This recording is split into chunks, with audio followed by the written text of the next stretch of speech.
Hello আমার দুষ্টু মিষ্টি প্রিয় বন্ধুরা, তোমরা সবাই কেমন আছো? আশা করছি সকলে অনেক ভালো আছো। তোমাদের সাপোর্ট ও ভালোবাসায় আমিও অনেক ভালো আছি। বন্ধুরা, তোমরা আমাকে যে পরিমাণে সাপোর্ট ও ভালোবাসা দিয়েছো, তাই আবারও তোমাদের জন্য হাতের কাজ করার নতুন আরও একটি ভিডিও নিয়ে হাজির হলাম। আশা করছি তোমাদের দাঁড়িয়ে যাবে।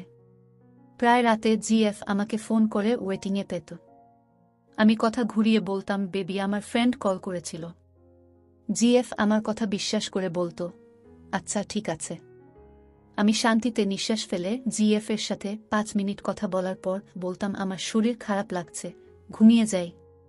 জিএফ আমার কথা শুনে বলতো, আচ্ছা ঘুমিয়ে পড়ো বাবু তুমি। আমার ঘুম লাগছে না। আমি এইভাবে দিন দিন তাকে এভয়েড করতে লাগলাম। আমার এখন আর ওকে ভালো লাগে না তা নয়, আমি এই সম্পর্কে বিরক্ত হয়ে গেছি। প্রতিদিন ফোনে কথা বলার দেখা করা আমার আর ভালো লাগে না। জিএফ এইসব হয়তো বুঝতে পেরেছে, তাই আর দেখা করার কথা বলে না। আমি প্রায় রাতে ওয়েটিংয়ে থাকতাম আর সে আমায় বারবার কল করত। সেদিন রাতে 3টার সময় ফোনে কথা বলছি, তখন হঠাৎ ফোনের দিকে তাকিয়ে দেখি 3টা ফোন কল এসেছে ওয়েটিংয়ে। আমি ফোন ব্যাক করে শুনতে পারলাম জিএফ কান্না করছে। কান্না করে করে আমায় বলল, আজকে ও কি ফ্রেন্ড কল করেছিল। আমি তার কথা শুনে চুপ করে থাকলাম, কিছু বললাম না। 2 দিন পর এক বিকালে তার সাথে দেখা হলো সেই পার্কে, যেখানে আমি তাকে প্রথম ভালোবাসার কথা বলেছিলাম। আজ সে নীল শাড়ি পরে এসেছে। আমায় দেখে জিএফ অনেক খুশি। আমি ওর মুখ দেখে বুঝতে পারলাম সে খুশিতে ফোন ওয়েটিংয়ের কথা সব ভুলে গেছে। সে আমার পাশে বসে আছে। গফ, তুমি খেয়ে এসেছো? আমি গফ, বাড়ির সবাই ভালো আছে? আমি গফর দিকে তাকিয়ে বললাম, ভালো আছে। আমি এখানে তার সাথে প্রেম করতে আসিনি। আমি এসেছি এই সম্পর্ককে এখানেই শেষ করতে। আমার ভালো লাগছে না আর এইসব।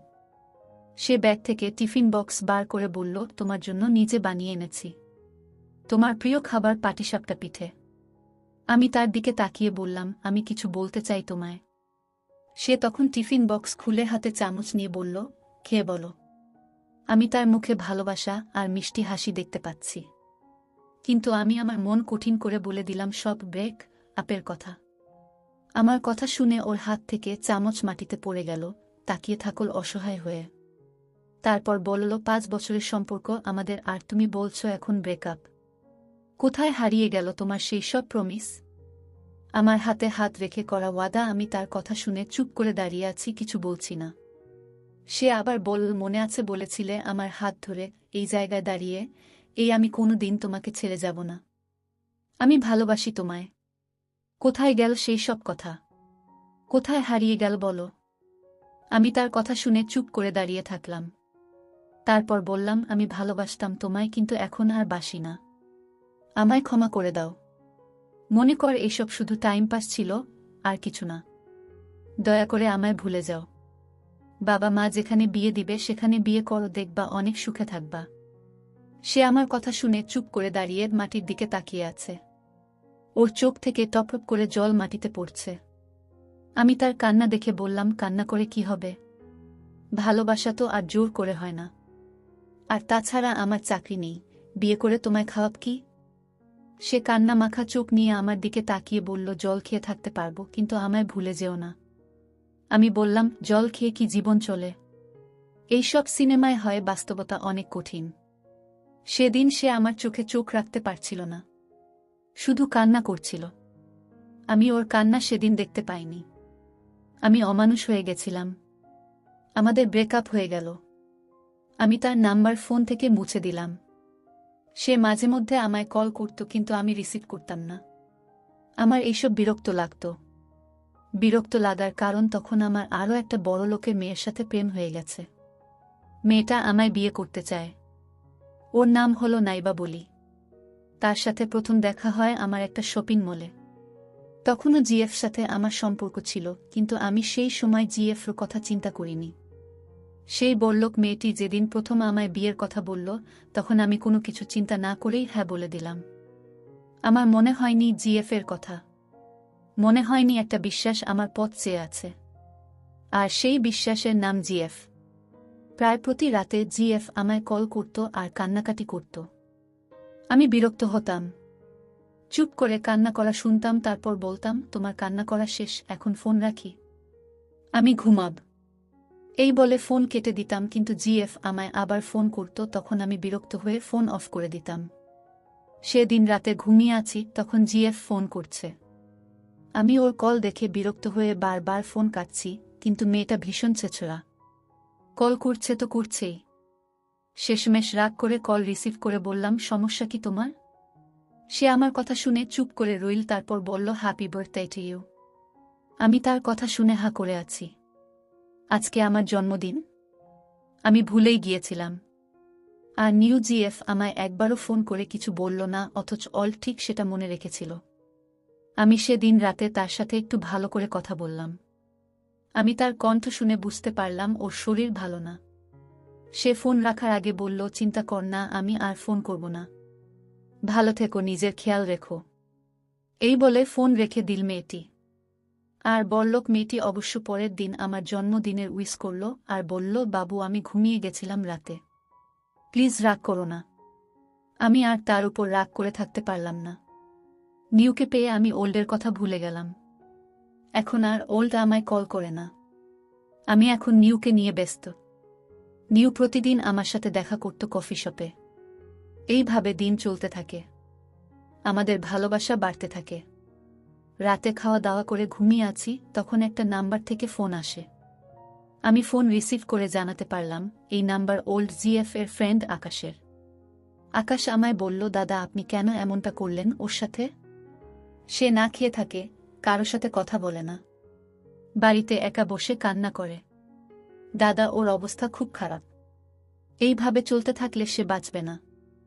আমি আকাশের কথা শুনে রাগে ফুলে গিয়ে বললাম, তোর যখন এত চিন্তা তাকে নিয়ে, তাহলে তুই ওর সাথে প্রেম করিস না কেন শালা? আকাশের সাথে কথা বলার সময় নিউ জিএফ 3-4 বার ফোন ওয়েটিংয়ে পেয়েছে আমার। আমি কল ব্যাক করে দেখি মেয়েটা মন খারাপ করে বসে আছে। আমায় বলল, তুমি কার সাথে প্রেম করছিলে গো? আমি বললাম, কেউ না ভাই, ফোন করেছিল। কিন্তু সে আমার কথা শুনল না, মন মরা হয়ে কথা বলল। আমি বুঝতে পারলাম মেয়েটা আমায় অনেক ভালোবাসে। আমি পরের দিন তার সাথে দেখা করলাম। আমার সামনে মন খারাপ করে বসে আছে। আমি চকলেট দিয়ে বললাম, আমি সত্যি কাল রাতে কোনো মেয়ের সাথে কথা বলিনি। অনেক বোঝানোর পর সে আমার দিকে তাকিয়ে বলল, আচ্ছা বিশ্বাস করলাম তোমায়। আমি তার কথা শুনে শান্তিতে নিঃশ্বাস ফেললাম। সে আমার হাতে হাত রেখে বলল, আমি তোমায় ছাড়া বাঁচব না। আমি শুধু তোমাকে ভালোবাসি, বিশ্বাস করি। আমার বিশ্বাস নষ্ট করে দিও না। আমি তার কথা শুনে চুপ করে থাকলাম। চিন্তা করতে থাকলাম মেয়েটা আমায় কত ভালোবাসে। তারপর বললাম, না আমি তোমাকে ছেড়ে কোথাও যাব না। আমি কথা বলা শেষ করার সাথে সাথে একটা ছেলে এসে আমাদের পাশে দাঁড়াল। মেয়েটি ছেলেটাকে দেখে চমকে গেল। ছেলেটা বলল, তুমি এখানে কি করছো? তুমি না বললে তোমার শরীর খারাপ, বের হতে পারবা না। আমি এইসব শুনে জানাতে পারলাম এই ছেলেটা তার বফ। নিউ জিএফ ছেলেটিকে বলল, জান আমার কাজিনের সাথে দেখা করতে এসেছি। আমি তার কথা শুনে করে বসে আছি। রাতে দাঁড়িয়ে আছি ছাদের। আজ অল্ডের কথা অনেক মনে হচ্ছে। আমি খারাপ একটা মেয়ের জন্য জিএফ এর মতন ভালো মেয়েকে ছেড়ে দিলাম। আমি কেন বুঝতে পারলাম না যে মেয়ে প্রথম দেখাতে লাভ ইউ বলতে পারে, সে মেয়ে কেমন হতে পারে। আমি সেদিন তার কান্না দেখিনি। আমি মানুষ না। নিজের অজান্তে আমার চোখ থেকে জল পড়ল মাটিতে। রাতে অনেকগুলো ঘুমের ঔষধ খেয়ে ঘুমিয়ে গেলাম। আর কিছু বলতে পারি না। চোখ খুলে দেখি হাসপাতালে আমি, পাশে মা আর বন্ধুরা। মা কান্না করছে, বাবা বাইরে ডাক্তারের সাথে কথা বলছে। আমি হাসপাতাল থেকে 2 দিন পর ছাড়া পেলাম।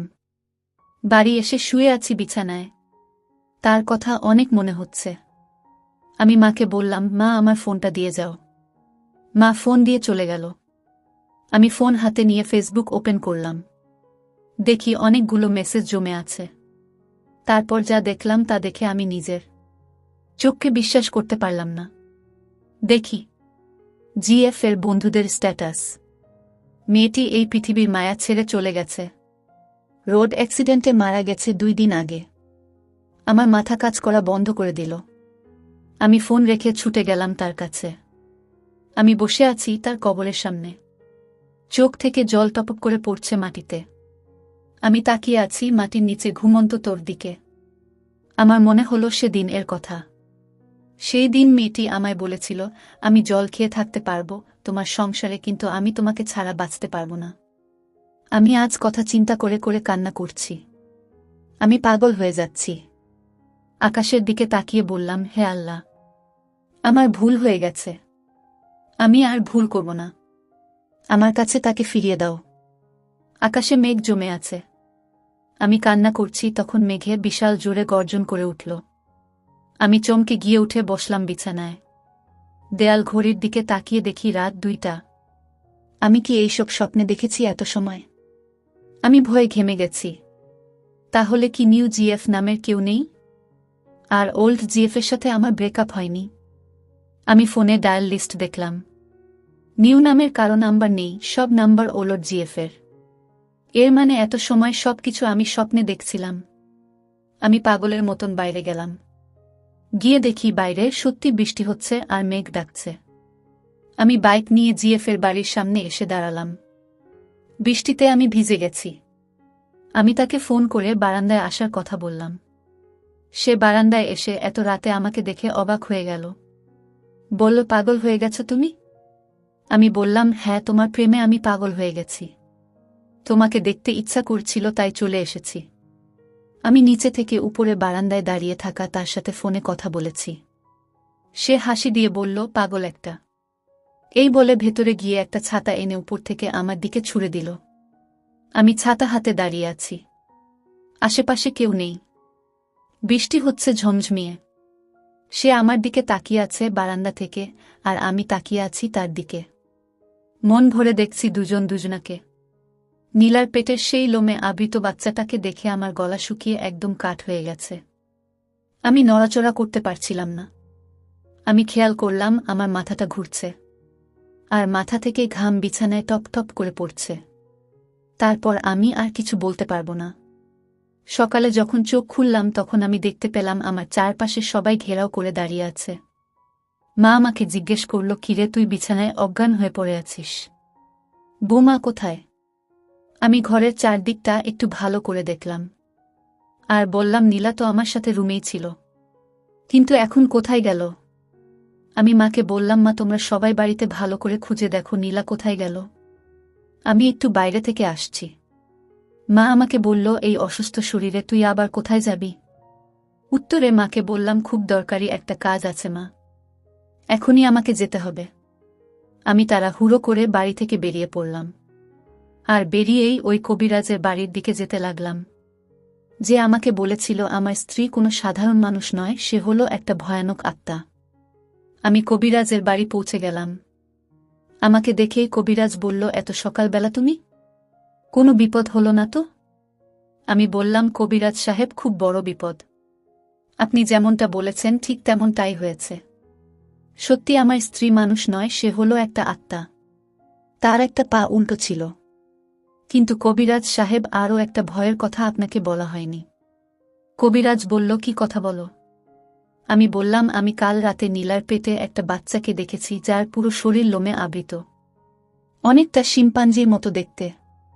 আমার এ কথা শুনে কবিরাজ মাথায় হাত দিয়ে বসে পড়ল আর বলল, এ কি ঘোর বিপদ আসতে চলেছে এই পৃথিবীতে। কবিরাজের কথা শুনে আমি খুব ঘাবড়ে গেলাম, আর বললাম, এখন আমি কি করব আপনি বলে দিন। কবিরাজ বলল, আমি কিছু করতে বা বলতে পারব না। কিছু করতে পারলে একমাত্র আমার গুরু নমানি ওঝাই করতে পারবে। আমি বললাম, তাহলে আর দেরি কেন, এখনই তার কাছে আমাকে নিয়ে চলুন। কবিরাজ আমাকে তার কাছে নিয়ে গেল। আমাকে দেখেই তিনি জিজ্ঞেস করল, কি সমস্যা তোমার বৎস?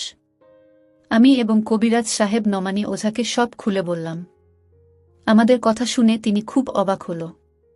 ওঝাকে আমি জিজ্ঞেস করলাম, আমি একজন সাধারণ মানুষ হয়ে নীলার পেটের ওই ভয়ানক বাচ্চাকে কিভাবে দেখলাম? ওঝা বলল, তুমি নিশ্চয়ই চাঁদের আলোতে দেখেছ। আমি অবাক হয়ে বললাম, আপনি কি করে জানলেন? ওঝা বলল, চাঁদের আলো এই আত্মারা তাদের শরীরে প্রবেশ করায়, আর এই চাঁদের আলোয় তাদের মানুষ রূপে থাকতে সাহায্য করে। আলো গ্রহণের সময় এদের স্পষ্টভাবে দেখা যায়। তাই তুমি বাচ্চাটাকে দেখতে পেয়েছ। আমি বললাম, সবই ঠিক আছে, কিন্তু একদিনের মধ্যে একটা বাচ্চা এত বড় হয় কিভাবে? নমানি ওঝা বলল, আমি এই সম্পর্কে বইয়ে পড়েছি। এই ধরনের আত্মারা সন্তান জন্ম দেওয়ার জন্য মানুষের সাহায্য নেয়। এক্ষেত্রে সে তোমাকে পুরুষ হিসাবে ব্যবহার করেছে। আর শারীরিক সম্পর্কের কিছু সময়ের পরেই এরা মা হওয়ার ক্ষমতা লাভ করে। কিন্তু তাদের গর্ভের সেই সন্তান বড় করার জন্য তাদের চাই রক্ত। আমি অবাক হয়ে জিজ্ঞেস করলাম, রক্ত মানে? নমানি ওঝা বলল, সে যত বেশি মানুষ হত্যা করে তাদের রক্ত গ্রহণ করবে, ঠিক তত তাড়াতাড়ি তার গর্ভের সন্তান বড় হবে এবং পৃথিবীতে ভূমিষ্ঠ হবে। আমি বললাম, কিন্তু এখনো পর্যন্ত কেউ তো মারা যায়নি আমার পরিবারে। তাহলে তার পেটের সন্তান এত বড় হলো কি করে? ওঝা বলল, হয়তো তোমাদের আড়ালে কিছু একটা হয়েছে যা তোমরা জানো না। আমি বললাম, ওঝা সাহেব, আমি এখন কি করব? দয়া করে আপনি আমাকে সাহায্য করুন। ওঝা বলল, আগে এই আত্মার আস্তানা অর্থাৎ ও কোথায় থাকে সেই জায়গা খুঁজে বের করতে হবে। চলো, প্রথমে তোমার সাথে তোমার বাড়ি যাব, তারপর জঙ্গলের সেই বড় গাছটার নিচে যাব যেখানে তোমাদের বিয়ের গাড়িটা নষ্ট হয়েছিল। ওঝা সাহেবকে নিয়ে আমি বাড়ির দিকে রওনা দিলাম। আসার আগে ওঝা সাহেব ছোট একটা বই সাথে করে নিয়ে এলো। বাড়িতে আসতেই সবার চিৎকার চেঁচামেচি শুনতে পেলাম। আমি আর ওঝা সাহেব উঠোনের মাঝখান বরাবর যেতে দেখতে পেলাম উঠোনে আমাদের বাড়ির কাজের ছেলেটাকে শুইয়ে রাখা হয়েছে। মা বলল, ও নাকি মারা গেছে। আমি খেয়াল করলাম কাজের ছেলেটার সম্পূর্ণ শরীর সাদা হয়ে আছে। দেখে মনে হচ্ছে কেউ ওর শরীর থেকে পুরো রক্ত শুষে নিয়েছে। এবার নমানি ওঝা আমার দিকে তাকিয়ে একটু হেসে বলল, বলেছিলাম না তোমাকে? ওঝা সাহেব আমাকে ডেকে বলল, আর দেরি করা ঠিক হবে না, তাড়াতাড়ি ওই জঙ্গলের বড় গাছটার কাছে আমাকে নিয়ে চলো। আমি বললাম, ঠিক আছে, চলুন আমার সাথে। নমানি ওঝাকে সাথে নিয়ে সেই জঙ্গলের ভিতরের গাছটার উদ্দেশ্যে বেরিয়ে পড়লাম। আমরা ঘণ্টাখানিক পর সেখানে পৌঁছে গেলাম। গাছটার কাছে পৌঁছাতেই নমানি ওঝা সরাসরি গাছের কাছে চলে গেল। আর গাছের গায়ে কি যেন লেখা ছিল সেগুলো পড়তে শুরু করল। আর তারপর তার হাতে থাকা বইয়ের সাথে সেগুলো মেলাতে শুরু করল। আর একটু পর সে হাঁ করে বলল, চন্দ্রা আ। আমি জিজ্ঞেস করলাম, চন্দ্রা মানে? সে চোখ বড় বড় করে বলল, তুমি যে নীলার কথা বলছো সে নীলা নয়, সে হলো চন্দ্রা, যার কথা 100 বছর আগে এই বইয়ে উল্লেখ আছে। আমি জিজ্ঞেস করলাম, কে এই চন্দ্রা? চন্দ্রা হল। যেই এই কথা নমানি ওঝা বলতে যাবে ঠিক তখনই চারপাশটা অন্ধকার হয়ে এলো আর জুড়ে বাতাস শুরু হলো। আর তখনই ওঝা চিৎকার দিয়ে বলতে থাকল, চন্দ্রা আসছে, যদি বাঁচতে চাও দৌড়ে পালাও এখান থেকে। চলবে তো? জানি না গল্পটা কতটা সাজাতে পেরেছি। প্রতিটা পর্বেই থাকবে রহস্য। কে এই চন্দ্রা? কি তার পরিচয়? জানতে হলে সাথেই থাকুন।